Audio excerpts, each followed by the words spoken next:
Se eu fosse torcedor de Santa Cruz agora, nesse momento, meu único lamento, assim, era você ter uma base tão claramente capaz. Organizada e não ter o campeonato melhor jogado. do que todos os times que o Santa Cruz jogou na Série D nos últimos anos. É inacreditável. Você tem uma base. Embora eu tenha várias restrições contra esse time, já tinha falado, comparando com o que a gente estava falando no Clássico, esse Santa eu considerava mais fraco, continuo considerando que aqueles que remetiam 11, 12, ou seja, tinha aquela diferença, eu dizia, esse aqui era mais fraco. Mas comparando, são duas comparações. Um era esse com aquele Santa do Tri, que era a quarta divisão também e tal, mas assim, eu disse que ele era muito maior do que esse. Mas comparando com o Santa dos últimos anos, que jogou a série, que jogou a Série D, e até o que rebaixou da Série C para D. De 20 para cá é o melhor Santa. Exatamente, é o melhor 2020 para cá. E curiosamente o último era de Itamar. Exato. Então, como eu ia dizendo, se eu fosse torcedor de Santa Cruz, assim, além da frustração óbvia de não ter mais jogo, mas aí não tem nada a ver com 2024, isso é de 2023, não é? Não tem como, na questão da greia, é só a greia pro forma, porque 1-1, 0-0, imenso brilho e tal, mas a frustração verdadeira daquilo que o torcedor tricolor conversa com o torcedor tricolor, daquilo que o cara sente internamente, é você ter a sensação de um time tão pronto para jogar essa quarta divisão, tá? Um time que tem lógica na sua montagem, o time tem uma lógica na sua montagem, o time tem volantes eficientes, o time tem pontas que são interessantes. Ah, porra, o João Diogo falhou hoje, porra. Mas veja, o sarrafo não é esse, pô. O sarrafo não é esse. O sarrafo não é o cara ter uma bola no jogo e ter que essa bola ser perfeito. Quem faz isso é Moisés, pô, no Fortaleza. Sabe? E não faz sempre. Que tem direito a uma bola e com uma bola resolve. É normal que um jogador como o João Diogo, pô, esses caras, é normal que eles falhem, é normal que eles escorreguem na área. Tá? É normal, não dá pra cobrar. Se ele tivesse escorregado 6 vezes, aí. Não, esse cara não dá, mas, porra, esses caras são pontas interessantes. Claro que Bortoluzzi ali é um cara muito mais tático do que um bom centroavante, talvez precisasse de outro centroavante. Mas o Santa, muito bem montado. Muito bem montado, sabe, Arthur? Até para trazer reforços, você sabe onde trazer, onde encaixar, como jogar. O caminho estava muito pronto. Eu sei que o torcedor vai dizer, não, mas em novembro a gente vai atrás, em novembro a gente. O futebol é muito dinâmico, é muito tempo, ninguém sabe. Esses caras todos foram bem nesse começo de ano, então todos vão conseguir times, possivelmente até de uma divisão ou 2 divisões acima. Não duvido que algum jogador do Santos apareça numa Série B ali menos, tá? Numa Série C com certeza.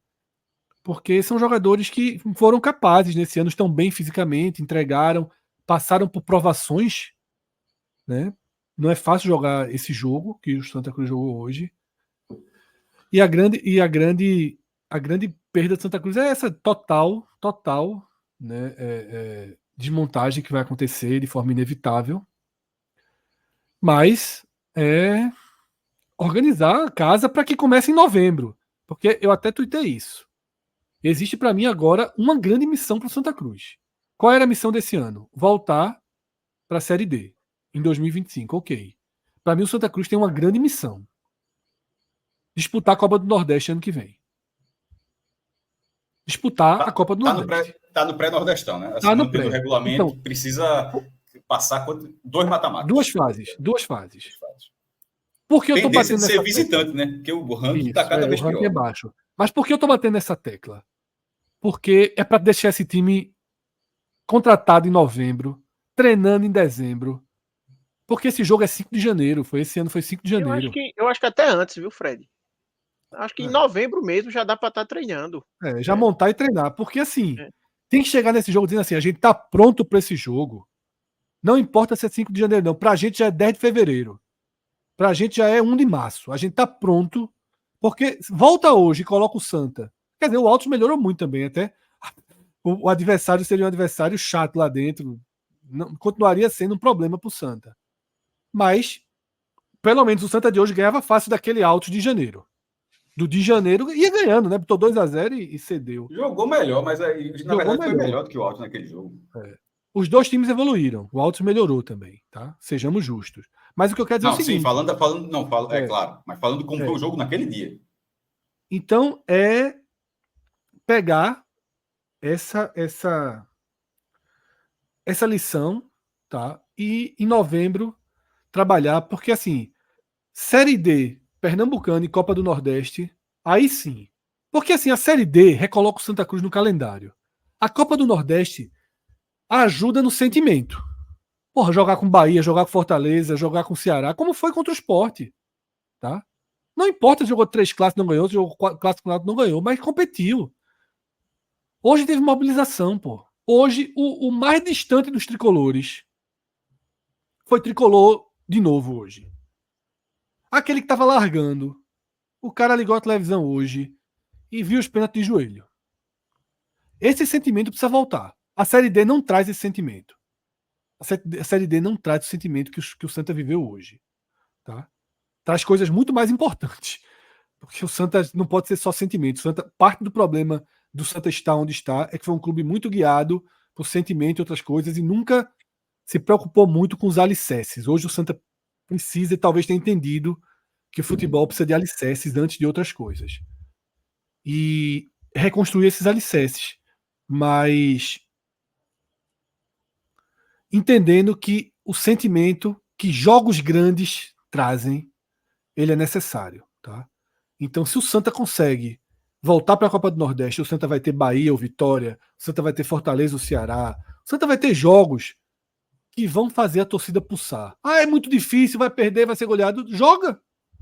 Cadê o Sport que ia golear? Eu achava que ia. Eu achava que ia. Se eu tivesse entrado na Bet Nacional hoje, eu pensei muito em entrar, eu teria perdido uma quantia significativa. Pensei seriamente hoje em fazer uma aposta num valor que eu nunca fiz na vida. Quando eu vi que a odd era uma odd alta. Mas não fiz. E ainda bem, né? Porque o Santa Cruz enfrentou. Enfrentou. Com as armas que tinha. Ah, foi bunda na parede. E vai ser como? De igual para igual. E vai fazer o quê? No Arruda não foi, não. Hoje teve que ser. O próprio esporte forçou que o Santa fosse. Tá? Então é isso. Fez tudo o que Bem, podia fazer. Fez Bem, tudo que podia fazer e sai de cabeça muito erguida. Não dá para sair fazendo festa porque acabar de jogar futebol em 16 de março é o pior capítulo da história de Santa Cruz. De cabeça erguida, o Santa Cruz escreve hoje o pior capítulo da sua história. Não são esses jogadores. Na verdade, esse elenco, esse time, paga hoje o preço do maior fracasso futebolístico da história de Santa Cruz, que é não jogar a Série desse ano. Não dá para o Santa Cruz parar dia 16 de março. E aí é inacreditável o que vai acontecer daqui para frente. 9 meses, porra. 9 meses e meio. O Santa hoje, e aí quando eu digo hoje, considerando já os 180 minutos, o balanço como um todo, eu acho que o Santa ele foi até o seu limite. O Santa foi até o seu teto, ou muito próximo disso. O Santa ele realmente fez o que tinha que ser feito. E eu até coloquei, antes de ter a cobrança de pênaltis, dizendo que, parabenizando o trabalho da comissão técnica, do elenco, da diretoria, porque assim, a gente tem que lembrar o cenário que o Santa estava quando todo esse trabalho começou. O Santa começou esse trabalho com uma eleição que foi sendo postergada e postergada, só prejudicando o clube, que poderia ter começado o planejamento antes. O Santa teve que fazer o planejamento em cima da hora, montar o elenco em cima da hora, com pouquíssimo tempo, com pouquíssimo recurso e também com pouquíssima atratividade, porque o Santa não tinha nem como oferecer contratos longos para os jogadores. Ele tinha que oferecer contratos curtos. Então, diante de todo esse cenário, o Santa Cruz ter ido para o Campeonato Pernambucano e ter feito um Campeonato Pernambucano em que ele ganhou de todas as equipes do interior. Eu mesmo não lembro de outro Campeonato Pernambucano que o Santa Cruz conseguiu isso. Porque às vezes parece pouco, mas assim, é muito comum o Santa vacilar contra algum time do interior, perder um jogo, empatar. O Santa venceu todos. Todas essas partidas. O Central, inclusive, venceu 2 vezes. Pegou na última rodada e depois venceu nas quartas de final. O Santa conseguiu a sua vaga e o Santa vai para o mata-mata contra o Sport e duela os 180 minutos. O Santos, 180 minutos, esteve no jogo. Por mais que nessa partida de hoje o Sport fez mais por merecer o gol, esteve muito mais próximo do gol, mas o Santos até o final esteve no jogo. Até o fim. Esteve na Até o disputa. fim. Foi pros pênaltis, pô. Exatamente. E aqui não é aquela história. Veja o que eu falei, Arthur. Eu queria mais 7, 8 minutos, mas eram 7, 8 minutos de risco. De risco. De faca e de 2 gumes, né? É muito de 2 gumes. Muito. Mais do que os outros 110 minutos. Muito mais. Sim, sim. E aí, assim, isso aqui não é um discurso daquilo de troféu, jogou de igual para igual.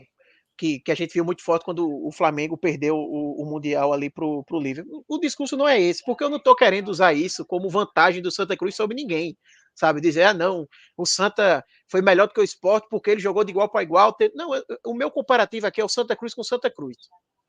Eu acho que o Santa Cruz, comparado com o Santa Cruz, ele tem que fazer esse balanço e entender que o caminho foi bem traçado. Saber ser frio, e não é porque foi eliminado contra o Sport, ainda mais nessas situações, que o trabalho foi mal feito, ou tá tudo errado, ou como pode, mais um ano que o Santa Cruz não vence um clássico. Eu acho que é importante o torcedor ele ter consciência da condição atual do Santa Cruz. E para os dois extremos, tá? Porque eu estava comentando com um amigo meu quando acabou o jogo, eu acho que hoje talvez tenha sido a eliminação do Santa Cruz que eu menos tive raiva.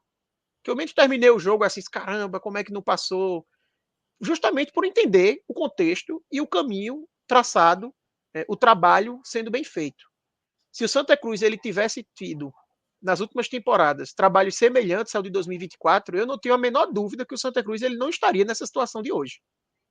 Se ele tivesse a competência na montagem do elenco que ele conseguiu ter nesse ano, nos anos anteriores, o Santa Cruz com certeza não estaria nessa situação. Então, eu acho que é por isso que tem que ser valorizado. Mas quando eu digo do torcedor ser consciente, eu acho que, pelo que eu vi nas redes sociais, eu tenho visto um caminho nesse sentido, eu tenho visto os torcedores mais conscientes, e eu acho que é algo positivo, mas é para os dois extremos, porque eu acho que o torcedor do Santa Cruz ele não pode entrar no extremo de querer analisar o Santa Cruz só pela camisa, que muitas vezes o torcedor tem esse viés do tipo, não, o Santa Cruz não pode estar jogando contra o Sport e não se classificar, é um absurdo, como é que a gente ficou de fora da final? Ou então se o Santa Cruz jogasse a Copa do Nordeste e perdesse do Bahia de 3-0 no Arruda, que não seria nenhum absurdo isso acontecer, dadas as disparidades que a gente tem hoje, tratar como o fim do mundo. Eita, agora o time nada presta, tem que mandar todo mundo embora. Eu acho que nem esse extremo, nem também o extremo que a gente viu muitas vezes nos anos anteriores, que é só porque a equipe está na Série D, qualquer contratação, a primeira avaliação era, não, pô, tá bom, é Série D. Ou se você reclamasse, você quer trazer quem? Gabigol? Quer trazer Neymar? Sabe? Eu acho que não pode entrar nenhum dos dois extremos. Eu acho que tem que ser uma torcida consciente, tem que ser uma torcida fria de entender o cenário que o clube está. E entender que dentro desse cenário, eu acho que o Santa Cruz ele fez o que podia fazer. Ele bateu no seu teto. Ele foi até onde deu, conseguiu levar para os pênaltis. Nos pênaltis, pesou a qualidade, obviamente. O Santa ainda conseguiu ter 2 excelentes cobranças ali com Gilvan e Gabriel Cardoso, mas as outras 2, como o Fred bem falou, ficou abaixo. Eu até acho que o William ele fez um bom papel ali nos pênaltis. Em 3 cobranças ele foi para o lado certo, tentou pegar, mas não conseguiu. Em uma tocou.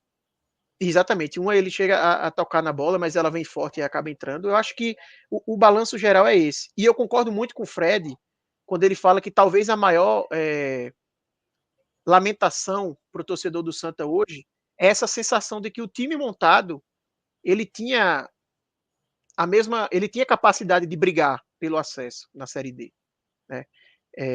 A gente não tem como cravar que o Santa Cruz ia subir, como eu vejo muita gente falando, esse elenco com o Itamar conseguia subir, porque o regulamento da Série D ele não permite nenhuma análise nesse sentido.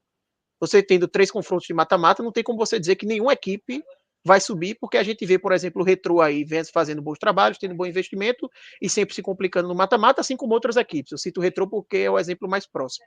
Mas eu acho que o Santa, obviamente, ele tem um caminho ali para fazer, que ele poderia fazer uma boa primeira fase e ir forte como favorito para o mata-mata, diferente dos anos anteriores, que o Santa muitas vezes entrava como favorito só pela camisa, por ser o Santa Cruz, mas em termos de futebol, ele não dava esse demonstrativo. E o problema por mais que o trabalho tenha sido bem feito agora, o elenco tenha sido bem montado, tudo isso que eu falei, daqui para 2025 tem muito tempo. Tem muito tempo. Demais. faz a menor ideia do que vai acontecer nesse meio tempo. Seguramente o Santa vai tentar manter algumas peças, mas não é fácil manter para o ano que vem. O 13, por exemplo, eu falo porque eu acompanho de perto, é um exemplo que está conseguindo isso. O 13, ano passado, ele foi campeão paraibano depois de um certo tempo, conseguiu vaga na Série D depois de um certo tempo, tentou manter boa parte do elenco, não conseguiu manter em termos de ter um contrato e emprestar, sabe? Mas quando foi na reta final do ano passado, basicamente trouxe quase que todos os jogadores de volta. Quase que todos, assim, principalmente os destaques. Trouxe o técnico de volta e esse ano está fazendo um campeonato paraibano bom, uma Copa do Nordeste regular, enfim. Só que não é tão simples. Até talvez para o Santa seja pior, porque esses jogadores estão se valorizando mais do que os do 13, por exemplo. É muito provável que alguns jogadores do Santa apareçam aí na Série B, na Série C, enfim, que consigam um mercado maior e é difícil que o Santa Cruz consiga depois convencê-los a voltar. E o ano de 2025 para o Santa Cruz ele vai ser complicado ainda. O Santa vai entrar no Pernambucano de 2025, um spoiler, com a mesma pressão, basicamente, que ele entrou nesse. Porque ele vai continuar precisando garantir vaga para a Série D de 2026.